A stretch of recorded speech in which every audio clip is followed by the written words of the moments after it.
Hello everyone, welcome back to study time with Isha. So हमने अभी तक क्यूइंग मॉडल्स में दो मॉडल्स कवर किए हैं और दोनों ही हमारे कौन से थे? Single server model. और एक उनमें से हमने किया था सिंगल सर्वर मॉडल। अभी तक हमने कवर किया है दो वीडियोस में, और उसमें से एक था फॉर इनफाइनाइट पॉपुलेशन और दूसरा था फॉर फाइनाइट पॉपुलेशन। तो आज की वीडियो में हम थर्ड मॉडल डिस्कस करने वाले हैं, जो कि है मल्टीपल सर्वर मॉडल। ठीक है, तो हमने जैसे पुरानी वीडियोस में डिस्कस किया है कि हमारे पास मेनली चार तरह के मॉडल्स होते हैं, सिंगल सर्वर और मल्टीपल सर्वर, और दोनों में ही हम डिस्कस करते हैं दो cases, one for infinite population and the other for finite population. तो आज का हमारा टॉपिक है multiple server model in case of infinite population और इनफाइनाइट कैपेसिटी। तो हम इसको रिप्रेजेंट कैसे करते हैं? जैसे हम पहले करते थे MM1, तो यहाँ पर डिफरेंस क्या है? MM1 की जगह है K। तो पहला M अराइवल रेट के लिए, जैसा सभी मॉडल्स में होता है। दूसरा M म्यू सर्विस रेट के लिए। तीसरा जो है वो होता है हमारा कि हमारे पास कितने सर्विस सिस्टम्स हैं। तो पहले सिंगल सर्वर होता था दोनों केसेस में, तो इसलिए हम MM1 लिखते थे। अब हमारे पास मल्टीपल सर्वर मॉडल है, तो हम उसको डिनोट करेंगे K के साथ। ठीक है, तो K की वैल्यू 2, 3, 4, 5, 6 कुछ भी हो सकती है, depending upon the number of service systems, right. उसके बाद आता है, हम लिखते हैं इन्फिनिटी, ये हो गया हमारा फॉर पॉपुलेशन। और फिर उसके बाद FCFS first come first served, और जैसा हमने कहा था last time, FIFO first in first out. ठीक है, तो मेनली अगर देखा जाए तो हमारा जो अगर हम मॉडल की एजम्पशंस देखें तो ऑलमोस्ट सभी मॉडल्स में सेम ही है। वो क्या है कि हमारा जो अराइवल रेट होता है वो इट इज पॉइजन डिस्ट्रीब्यूटेड। जो हमारे सर्विस टाइम्स होते हैं दे आर एक्सपोनेंशियली डिस्ट्रीब्यूटेड। और डिफरेंस कहाँ पर आएगा हमारा कि पॉपुलेशन हमारी फाइनाइट है या इनफाइनाइट, और हमारा सर्वर सिंगल है या मल्टीपल सर्वर है। ठीक है, बाकी ये FCFS ये भी सबके लिए कॉमन है, फर्स्ट इन फर्स्ट आउट और first come first serve basis. ठीक है, तो आइए पहले हम देख लेते हैं हमारी एजम्पशंस क्या है इस मॉडल की। देखिए यहाँ पर पूरी लिस्ट है एजम्पशंस की। तो मैक्सिमम तो सेम ही है, जैसे कि पहला अगर आप देखिए अराइवल ऑफ कस्टमर्स, तो it follows Poisson probability law and हम उसको लैम्डा से डिनोट करते हैं।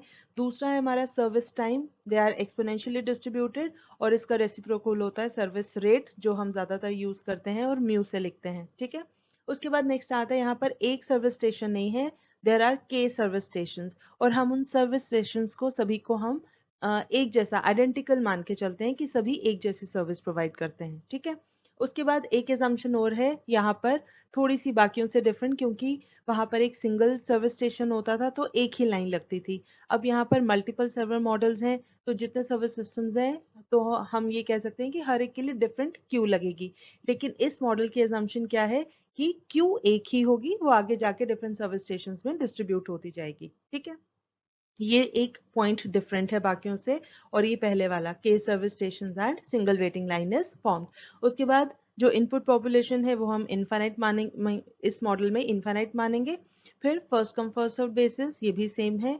और लास्ट में एक पॉइंट है that arrival rate is smaller than the combined service rate of all के सर्विस फैसिलिटीज। पहले केसेस में होता था, हम मान के चलते थे lambda is less than mu, मतलब एक सिंगल सर्विस स्टेशन होता था तो हम बोलते थे arrival rate is less then service rate. ठीक है, तो यहाँ पर हम कंबाइंड सर्विस रेट लेकर चलेंगे जितनी भी सर्विस फैसिलिटीज हैं उनकी। ठीक है, तो ये आ गई हमारी एजम्पशंस। इसके बाद अब नेक्स्ट स्टेप वही होता है जो हम पहले फॉर्मूले डिस्कस करते हैं और फिर हम एक एग्जाम्पल डिस्कस करेंगे। ठीक है, तो आइए देखते हैं इस मॉडल में क्या फॉर्मूले यूज होंगे। तो चलिए, ये है हमारी सारी लिस्ट फॉर्मूलाज की। तो देखिए हमने यहाँ पर क्या चीज लेनी है। Again we have to take, क्योंकि हमारा ये मल्टीपल सर्वर मॉडल है जिसको हम के से डिनोट करते हैं, तो हम यहाँ लेकर चलेंगे with k as the number of servers. Capital K से हम डिनोट करेंगे नंबर ऑफ सर्वर्स को। उसके बाद लैम्डा आ जाता है अगेन हमारा एवरेज अराइवल रेट, और म्यू आ जाता है हमारा एवरेज सर्विस रेट। ठीक है, तो यहाँ पर एक चीज आपने क्या नोट करनी है कि हम जब भी हमने जो पिछले दो मॉडल्स पढ़े उसमें हमने जो रो कैलकुलेट किया था, दैट वाज यूटिलाइजेशन फैक्टर और यूटिलाइजेशन रेट, वो किसके बराबर होता था? लैम्डा अपॉन म्यू के बराबर। ठीक है, तो लैम्डा था अराइवल रेट, म्यू था हमारा सर्विस रेट। लेकिन क्योंकि यहाँ पर हमारे पास एक सर्वर नहीं है, तो के सर्वर्स हैं, ठीक है, तो इसका मतलब हमारी जो सर्विस रेट होगा वो अकॉर्डिंगली उससे मल्टीप्लाई हो जाएगा, ठीक है। जैसे हम बोलते हैं अगर 2 सर्वर्स हैं हमारे पास तो हमारा सर्विस रेट डबल हो जाएगा, 3 है तो 3 टाइम्स हमारा सर्विस रेट हो जाएगा, ठीक है।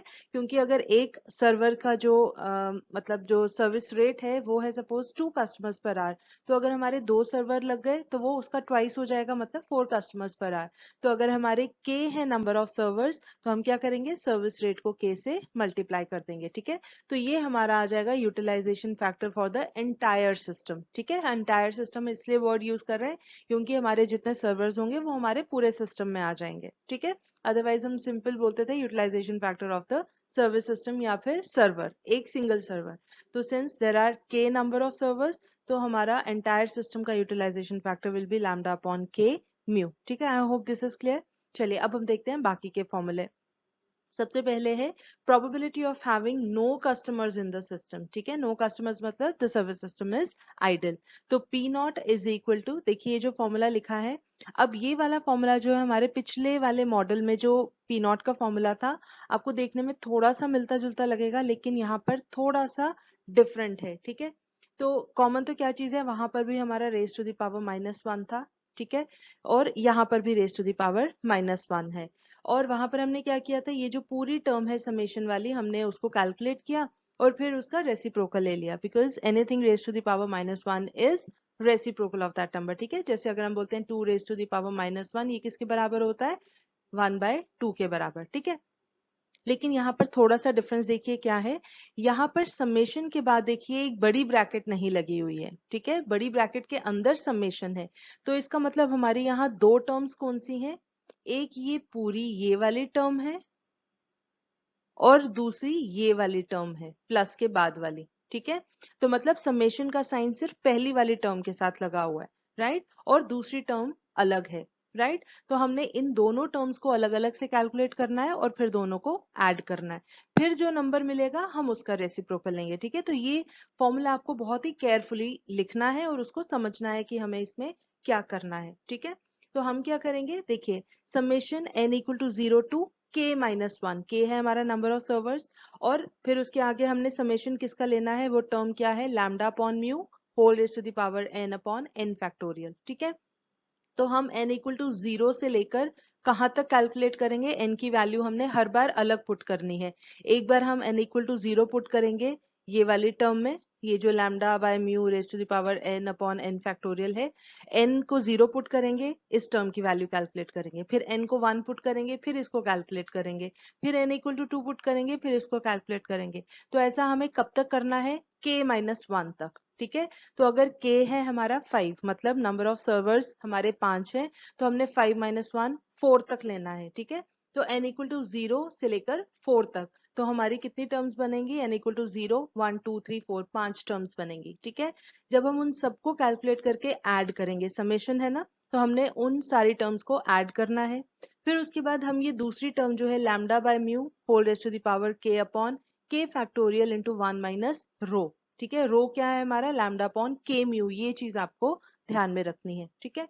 हम इस टर्म को कैलकुलेट करेंगे, फिर उसके बाद दोनों को ऐड करेंगे और फिर उसके बाद जो नंबर हमें मिलेगा उसका रेसिप्रोकल लेंगे, ठीक है। तो ये फॉर्मूला आपको अच्छे से याद करना है, ठीक है।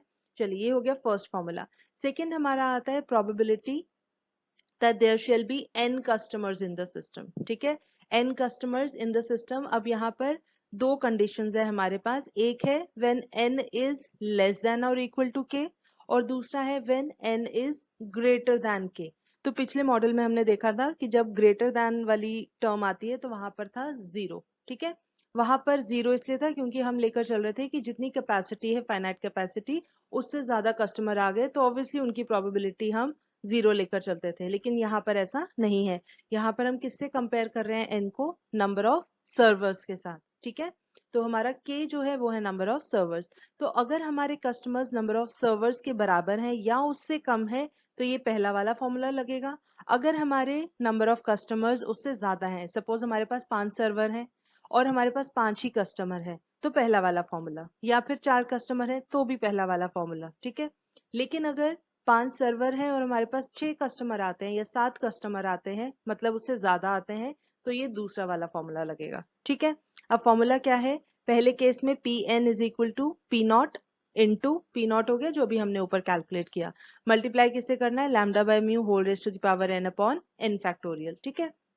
और दूसरे केस में देखिए आपका डिनोमिनेटर सेम है, P naught into lambda by mu raise to the power n, denominator different है, ठीक है, वहां एन फैक्टोरियल है, यहाँ पर k factorial into k raise to the power n minus k, यहाँ पर हम माइनस लिखना भूल गए, ठीक है, this is k raise to the power n minus k. ये फॉर्मूले आपको याद करने पड़ेंगे, ठीक है। चलिए नेक्स्ट आता है हमारा expected length of the queue, मतलब number of customers in the Q.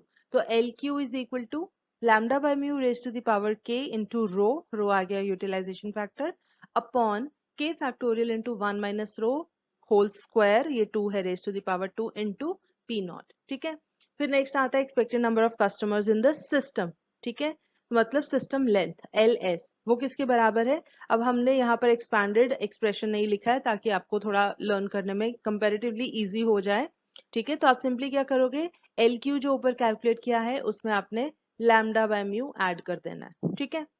फिर नेक्स्ट आता है expected waiting time of a customer in the queue, तो मतलब waiting time in the Q W Q calculate करना है, तो उसके लिए भी सिंपल क्या है, एल क्यू आपने कैलकुलेट किया है उसको डिवाइड कर दो लैम्डा के साथ, ठीक है। और लास्ट आता है आपका expected time a customer spends in the system, ठीक है, तो मतलब waiting time in the system वो किसके बराबर होगा, जो ऊपर अभी waiting time in the Q निकाला है उसमें आप 1 बाय म्यू ऐड कर दो, ठीक है। तो ये तो हमने अपने से तो कोशिश की है थोड़ा सा सिंप्लीफाई करने की फॉर्मूले को, लेकिन आपको ये लर्न कैसे भी करके करना ही पड़ेगा, घबराना नहीं है। जब आप किसी भी फॉर्मूले को 4-5 बार लिखते हैं और बोल बोल के पढ़ते हैं तो वो याद हो जाता है, ठीक है। तो ये मत सोचिए देखकर, फॉर्मूले देखकर घबराना नहीं है, प्रैक्टिस करनी है ताकि आपको ये याद हो जाए, ठीक है। तो चलिए ये थी हमारी लिस्ट ऑफ फॉर्मूले। अब हम देखते हैं एक example. Okay, so this is the example. The Taj service station has 5 mechanics, each of whom can service a scooter in 2 hours on an average, right? The scooters are registered at a single counter and then sent for servicing to different mechanics. Scooters arrive at the service station at an average rate of 2 scooters per hour. Assuming that the scooter arrivals are Poisson distributed and servicing times are distributed exponentially, we have to determine, ये आपके पास बहुत सारे questions हैं A से लेकर H तक, ठीक है। तो चलिए अब questions हम एक एक करके देखते हैं, उससे पहले हम देखते हैं कि हमें information क्या given है, ठीक है। तो देखिए सबसे पहले हमें क्या given है, जो हमने सबसे पहले underline किया है वो ये है कि ताज सर्विस स्टेशन में 5 मैकेनिक्स हैं, ठीक है। 5 मैकेनिक्स का मतलब है 5 लोग सर्विस प्रोवाइडर्स हैं या सर्वर्स हमारे पास 5 हैं, ठीक है, अगर हम कंपेयर करें हमारी मॉडल की टर्मिनोलॉजी के साथ। तो हमारे पास के कितना आ गया, we have k is equal to 5, right, 5 mechanics we have. Now they can service a scooter in 2 hours on an average, ठीक है। तो अगर वो on an average they can service a scooter, एक स्कूटर वो 2 घंटे में सर्विस कर सकते हैं, ठीक है। तो इसका मतलब 1 घंटे में कितना हुआ, उसका हाफ, ठीक है। तो हमारा जो सर्विस रेट हो गया वो कितना हो गया, mu is equal to 1/2 scooter per hour, right. I hope this is clear. उसके बाद हमें क्या गिवन है, next scooters arrive at the service station at an average rate of 2 scooters per hour. तो अराइवल रेट कितना है, lambda is equal to 2 scooters per hour. ये information given है, इसके अलावा हमें कुछ नहीं है, ठीक है, और कोई इन्फॉर्मेशन गिवन नहीं है, ये चीजें हमारे पास हैं। तो अब हमें कैलकुलेट क्या करना है, सबसे पहला पार्ट है यूटिलाइजेशन फैक्टर, ठीक है। यूटिलाइजेशन फैक्टर क्या होता है हमारा, रो। और रो कैसे कैलकुलेट करते हैं, रो इज इक्वल टू, इस केस में अदरवाइज तो हमारा होता है लैम्डा अपॉन म्यू, लेकिन यहाँ पर हमारे पास क्योंकि कुछ सर्वर्स जो हैं हमारे पास के नंबर ऑफ सर्वर्स हैं, तो इसीलिए हम म्यू को मल्टीप्लाई करते हैं के साथ। तो क्योंकि यहाँ पर के है, यहाँ लिख देते हैं के इंटू म्यू, ठीक है। So this is equal to, अगर हमने इसको कैलकुलेट करना हो हम नीचे कैलकुलेट करते हैं, हम लिख देते हैं rho is equal to lambda upon के म्यू, ठीक है, which is equal to lambda हमारा कितना है, लैम्डा इज 2, के है हमारा 5, म्यू है हमारा 1/2, ठीक है। तो हम इसको ऐसे लिख सकते हैं, ये 2 ऊपर चला जाएगा, तो 2 2 ज़ा 4 upon 5 which is equal to, हम इसको लिख सकते हैं 0.8, ठीक है। तो यूटिलाइजेशन फैक्टर को हम इंटरप्रेट कैसे करते हैं, it is on an average हमारा सर्वर जो है वो कितनी देर के लिए बिजी रहता है, ठीक है। तो वो कितनी देर के लिए बिजी रहता है, 80% of the times our server is busy. 0.8 आया ना हमारा रो, तो इसका मतलब है 80%, ठीक है। सो रो इज इक्वल टू 0.8। सो हमारा फर्स्ट पार्ट इज ओवर। अब हम देखते हैं, चलिए सेकेंड पार्ट। तो चलिए हमारा सेकंड पार्ट है the probability that the system shall be idle, मतलब there will be no customers in the system. तो उसके लिए फॉर्मूला हमने यहाँ पर लिख लिया है, P naught is equal to, ये पूरा फॉर्मूला है। और हमने क्या कहा था, हमारे पास ये दो टर्म्स हैं जिनको हम सेपरेटली पहले हम कैलकुलेट करेंगे और फिर उसको ऐड कर देंगे, ठीक है। ये दो टर्म्स हैं जिनको हम अलग अलग से कैलकुलेट करेंगे।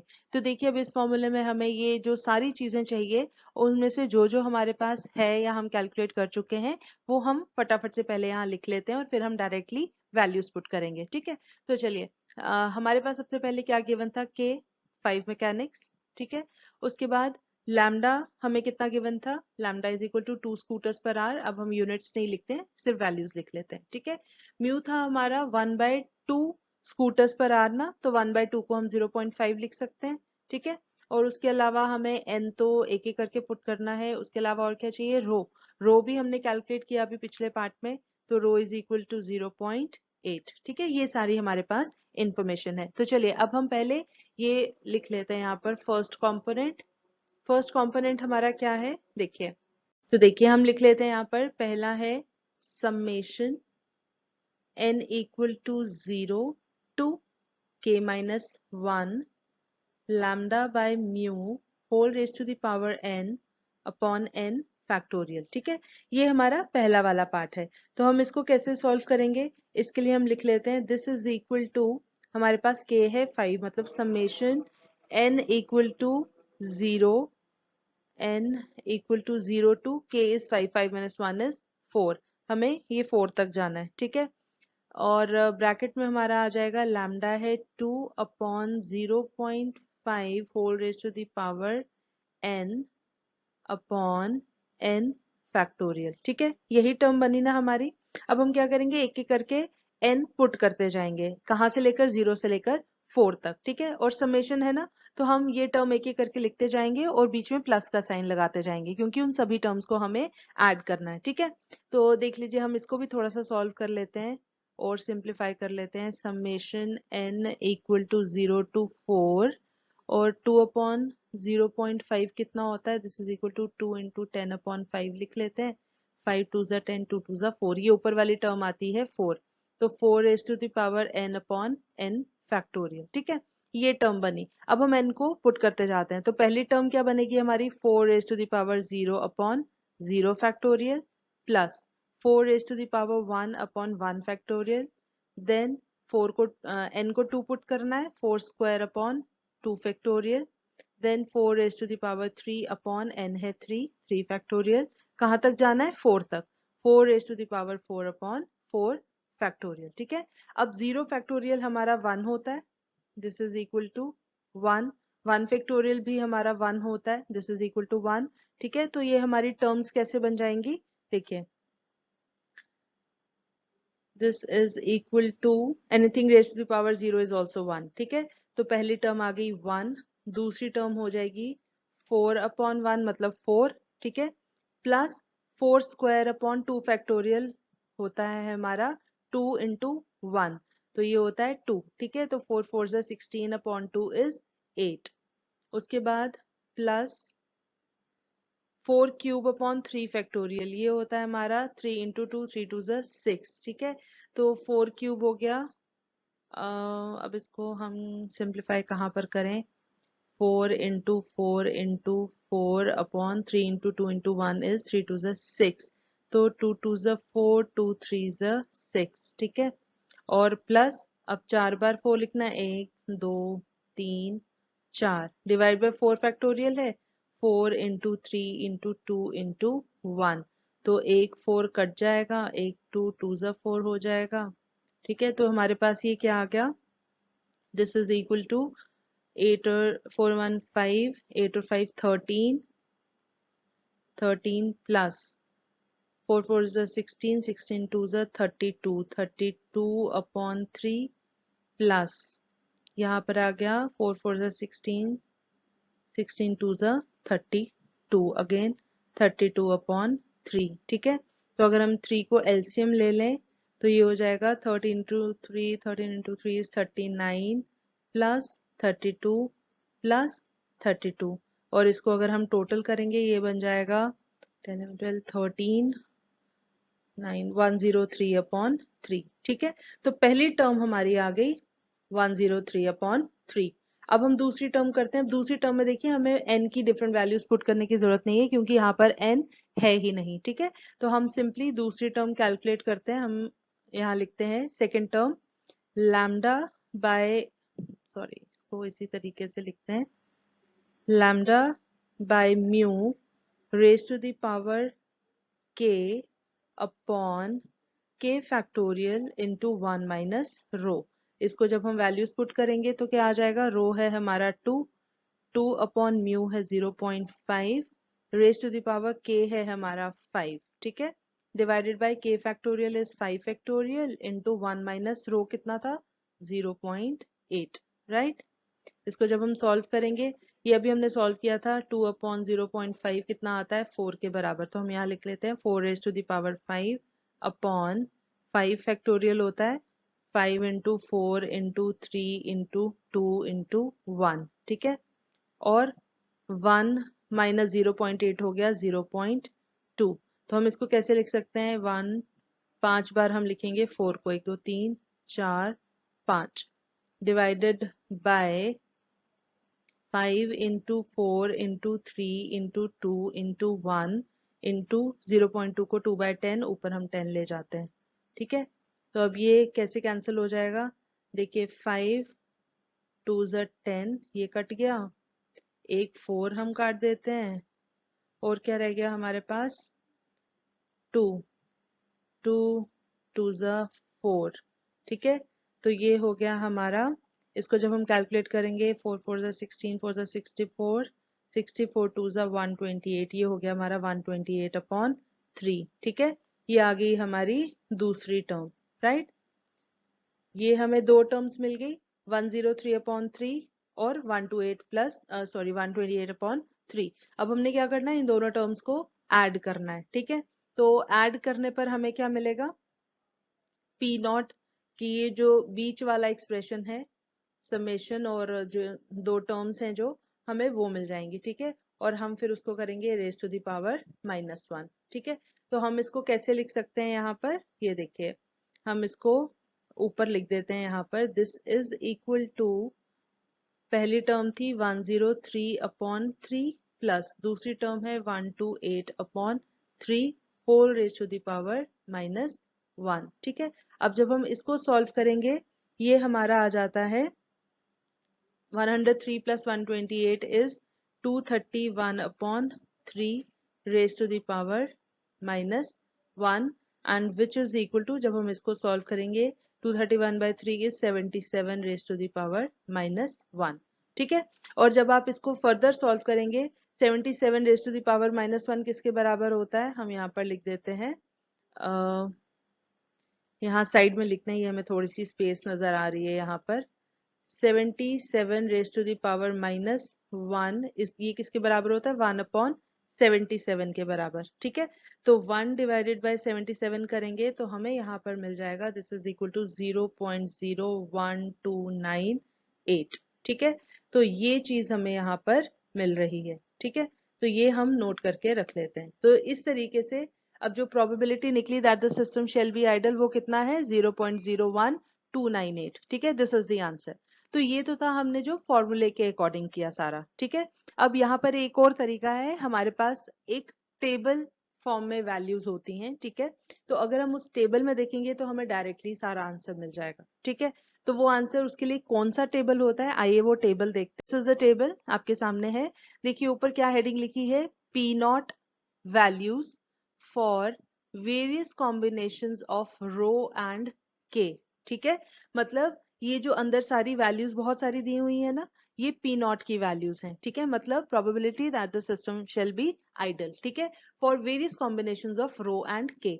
तो देखिए आप एक चीज नोट कीजिए, ये जो पहला कॉलम है लैम्डा अपॉन के mu which is equal to rho, ठीक है, ये रो की वैल्यूज गिवन है 0.02, 0.04, नीचे 0.06, 0.08, 0.10, 0.12 एटसेट्रा। ठीक है, ये सारे, ये जो फर्स्ट कॉलम है ये आपको रो की वैल्यूज गिवन है, और फॉर नंबर ऑफ चैनल्स के, कितने चैनल्स हैं ये आपका ये फर्स्ट रो में लिखा हुआ है। ठीक है, तो 2, 3, 4, 5, 6, 7, 8 एंड 10, ये फॉर डिफरेंट कॉम्बिनेशंस। ये जो बीच की सारी वैल्यूज हैं, ये सारी जो वैल्यूज गिवन है आपको, ये देखिए पूरा मार्क नहीं हो पाया है, मतलब ये सर्कल बीच में जितनी वैल्यूज हैं वो पी नॉट की वैल्यूज हैं फॉर डिफरेंट कॉम्बिनेशंस। ठीक है, अब हमें क्वेश्चन में क्या गिवन है, हमने देखा था रो हमारा है 0.8, हमने कैलकुलेट किया था, और k गिवन था 5 मैकेनिक्स, तो k की वैल्यू है 5। ठीक है, तो हमने देखना है वो कॉम्बिनेशन कहाँ पर बनता है, और वो इंटरसेक्शन पॉइंट जो होगा वो हमें डायरेक्टली पी नॉट की वैल्यू दे देगा। ठीक है,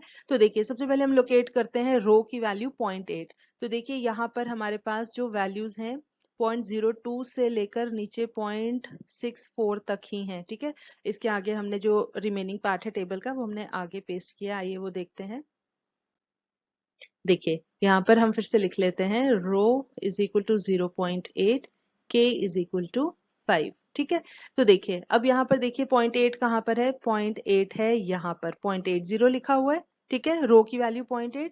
अब इसी रो में कॉरेस्पॉन्डिंगली हम देखेंगे 5 सर्वर्स, नंबर ऑफ चैनल्स हो गया, नंबर ऑफ सर्वर्स। ठीक है, तो वो कहाँ पर आता है, यहाँ पर देखना है 5 वाले के कॉरेस्पॉन्डिंग। ठीक है, तो हमारा ये पॉइंट ऑफ इंटरसेक्शन आता है 0.130। ठीक है, तो इसके कॉरेस्पॉन्डिंग अगर हम ये देखें तो हमें पी नॉट की वैल्यू कितनी मिलेगी, P naught is equal to 0.0130। तो अभी जो हमने कैलकुलेट किया था वो कितना आया था, कैलकुलेटेड वैल्यू थी 0.01298। ठीक है, तो 298 को अगर हम राउंड ऑफ करें तो this is approximately equal to 0.0130 only. ठीक है, 29 के आगे 8 है तो हम उसको 30 बना सकते हैं। ठीक है, तो ये हो गया, देखिए कितना सिंपल है। तो अगर हमें टेबल गिवन हो तो हम बिना फॉर्मूला यूज किए डायरेक्टली पी नॉट की वैल्यू हम लोकेट कर सकते हैं by looking at the combination of rho and k. ठीक है, लेकिन इन केस आपको ये टेबल नहीं गिवन होता है एग्जाम में बाय चांस, तो उस केस में you have to use the formula, और फॉर्मूला भी हमने देख लिया कि उसको यूज करना इज वेरी सिंपल, लर्न करना थोड़ा सा मेहनत का काम है। ठीक है, तो आप फॉर्मूला भी लर्न कर लीजिए, अगर टेबल आ गया तो well and good, otherwise you have the formula, you can find out the value of P naught. ठीक है, तो ये था हमारा सेकेंड पार्ट। चलिए अब हम बढ़ते हैं थर्ड पार्ट की तरफ। तो चलिए देखिए हमने यहाँ पर COD पार्ट लिखा है इकट्ठे, probability that there shall be 3 scooters in the service center and probability that there shall be 8 scooters in the center। तो इसके अकॉर्डिंगली हमें कौन सा फॉर्मूला यूज करना है, PN, दोनों केसेस में। ठीक है, probability that there shall be n customers in the system। अब देखिए हमने कहा था PN के लिए हमारे पास दो फॉर्मूले हैं, पहला था when n is less than or equal to k, और दूसरा था when n is greater than k। ठीक है, k हमारा कितना है, यहाँ पर k है 5। तो देखिए पहले केस में 3 स्कूटर्स हैं, तो मतलब पहला केस जो है वो है लेस देन वाला। ठीक है, क्योंकि 3 स्कूटर्स हैं और 5 हमारे मैकेनिक्स हैं, और दूसरा केस है 8 स्कूटर्स इन द सेंटर, मतलब n की वैल्यू 8 है एंड 8 इज ग्रेटर देन 5, तो इस केस में हमारा दूसरा फॉर्मूला लगेगा। ठीक है, तो वही हमने देखिए यहाँ पर दो फॉर्मूले लिखे हैं, C पार्ट के लिए when n is less then और इक्वल टू k, और D पार्ट के लिए when n is greater than k। ठीक है, तो पहले केस में हमारा क्या बन जाएगा, Pn है ना, तो Pn यहाँ पर कितना है 3, तो P3 is equal to P naught into lambda by mu raised to the power n कितना है 3 अपॉन 3 फैक्टोरियल। ठीक है, अब हम इसको सॉल्व कर लेते हैं फटाफट से। P नॉट अभी हमने कैलकुलेट किया वो कितना था 0.0130। ठीक है, फिर लैम्डा बाय म्यू हमने कैलकुलेट किया था, लैम्डा था हमारा 2 और म्यू था 0.5, और इसको सॉल्व करने पे हमें मिलता है 4, तो हम डायरेक्टली लिख लेते हैं 4 raise to the power 3 upon 3 factorial. ठीक है, तो जब आप इसको सॉल्व करेंगे ये हो जाएगा 0.130 है। ठीक है, इंटू 4 इंटू 4 इंटू 4, 3 बार मल्टीप्लाई करना है, divide by 3 factorial is 3 into 2 into 1। तो जब आप इसको सॉल्व करेंगे तो आपको वैल्यू मिल जाएगी यहाँ पर 0.1366 आता है, तो हम राउंड ऑफ करके 7 लिख लेते हैं। ठीक है, तो इसका आंसर आ जाएगा 0.1387। ठीक है, that probability that there shall be 3 scooters in the system. ये आ गया आपका P3. अब हम कैलकुलेट कर लेते हैं फटाफट से P8. तो n यहाँ पर 8 है, तो हम यहाँ लिख लेते हैं P0 is 0.0130 इंटू, अब हमें पता है लैम्डा बाय म्यू 4 था और n यहाँ पर 8 है, तो 4 raise to the power 8 upon, अच्छा यहाँ फॉर्मूले में n माइनस के है, यहाँ फिर से छूट गया, आप नोट कर लें, ठीक है।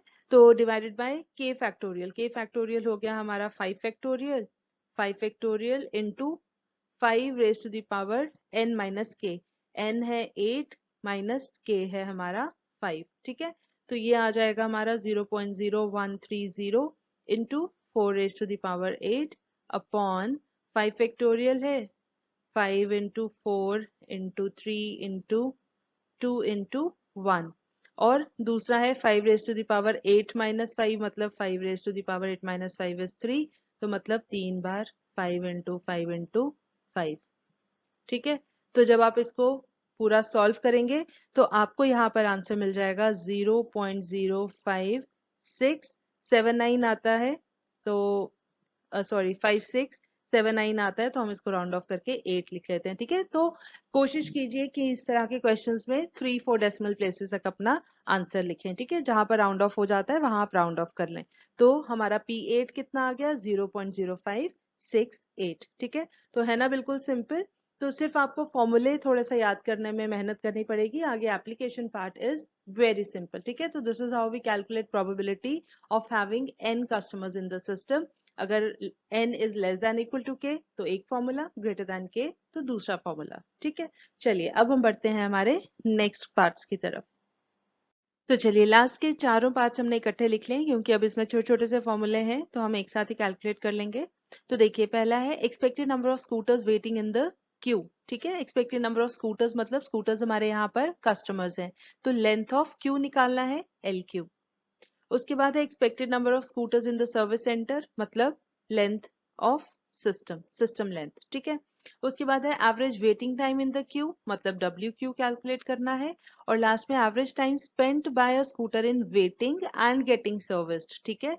मतलब वेटिंग हो गया क्यू में और जब सर्विस ले रहा है तो उन दोनों को मिला के आ जाता है पूरे सिस्टम में उसका वेटिंग टाइम, तो ये हो जाता है WS। तो ये चारों फॉर्मूले हमने यहाँ पर लिख लिए हैं। ई पार्ट के लिए LQ, F के लिए LS, फिर उसके बाद WQ और लास्ट में WS, ठीक है। तो बस हमें वैल्यूज पुट करनी है और कैलकुलेशंस करनी है। तो हम यहाँ पर फिर से अपनी रेफरेंस के लिए वैल्यूज लिख लेते हैं। K था हमारा 5, लैम्डा था हमारा 2, म्यू सर्विस रेट था 0.5, और क्या चाहिए हमें, रो था हमारा 0.8, ठीक है। और क्योंकि कहीं कहीं लैम्डा बाय म्यू भी यूज हुआ है, तो लैम्डा बाय म्यू हमारा था कितना 2 upon 0.5 which is equal to 4, तो हम लैम्डा बाय म्यू को डायरेक्टली 4 ही पुट कर देंगे, ठीक है। तो हमारा पहला पार्ट देखिए LQ is equal to lambda by mu मतलब 4 raise to the power k है हमारा 5 इंटू रो है 0.8, ठीक है, divided by k factorial, k है हमारा 5 फैक्टोरियल इंटू 1 माइनस रो है 0.8 इसका होल स्क्वायर, और मल्टीप्लाई करना है P0 के साथ। P0 था, यहाँ लिख लेते हैं P0 इज इक्वल टू 0.0130, ठीक है। तो यहाँ 0.0130। तो जब आप इसको सॉल्व करेंगे, अब आपको फैक्टोरियल वगैरह सब कैलकुलेट करना आ गया है, तो अब हम यहाँ डायरेक्टली वैल्यूज लिख देते हैं और आप वो वैल्यूज मैच कर सकते हैं, ठीक है। तो LQ की वैल्यू यहाँ पर आती है 2.22। अब हमने आंसर हमेशा यूनिट्स के साथ लिखना होता है, तो length of Q expected number of scooters है ना, तो दिस इज 2.22 स्कूटर्स, ठीक है। उसके बाद है LS के लिए अब हमने LQ कैलकुलेट किया, LQ है 2.22 प्लस लैम्डा बाय म्यू हमने किया हुआ है कैलकुलेट, वो कितना है 4। इसको सॉल्व करेंगे, कैलकुलेट करेंगे, आ जाएगा 6.22 स्कूटर्स, राइट। चलिए उसके बाद है WQ कैसे कैलकुलेट करना है, LQ हमने अभी कैलकुलेट किया था 2.22 और लैम्डा कितना है हमारे पास 2, इसको सॉल्व करेंगे आ जाएगा 1.11। अब यहाँ क्या आएगा, वेटिंग टाइम है ना, और टाइम हमें आवर्स में गिवन है क्वेश्चन में, तो इसका आ जाएगा 1.11 आवर्स, ठीक है। और नेक्स्ट है waiting time in the system, WQ हमने अभी कैलकुलेट किया 1.11 प्लस 1 अपॉन म्यू है 0.5, ठीक है, ये कितना आ जाएगा 1.11 प्लस ये 5/10, 5 टू ज़ा 10, ठीक है। ये हो जाएगा हमारा सॉल्व करने पर 3.11 और वेटिंग टाइम है ना तो आवर्स। तो ये हो गया हमारा waiting time in the system, ठीक है। तो इसी के साथ हमारा ये क्वेश्चन कंप्लीट है। आई होप आपको पूरे फॉर्मूले और उनका एप्लीकेशन पार्ट समझ आ गया होगा। हमें क्वेश्चन को कैसे समझना है और उस पर हमें कैसे देखना है कि किस क्वेश्चन में कौन सा फॉर्मूला कैसे यूज होगा, ठीक है। तो I hope it is clear. अगर आपको कहीं पर भी कोई डाउट आता है तो आप कॉमेंट सेक्शन में पूछ सकते हैं, ठीक है। तो आज के लिए इतना ही। इसी के साथ आई टेक योर लीव। मगर जाने से पहले अगर आपको ये वीडियो पसंद आई हो तो इसे लाइक ज़रूर करें, अपने जानने वालों के साथ ज़्यादा से ज़्यादा शेयर करें। और हाँ, अगर आपने अभी तक इस चैनल को सब्सक्राइब नहीं किया है तो प्लीज़ इसे सब्सक्राइब ज़रूर करें। हम जल्दी हाजिर होंगे एक नए कॉन्सेप्ट के साथ। तब तक के लिए टेक केयर, बाय बाय।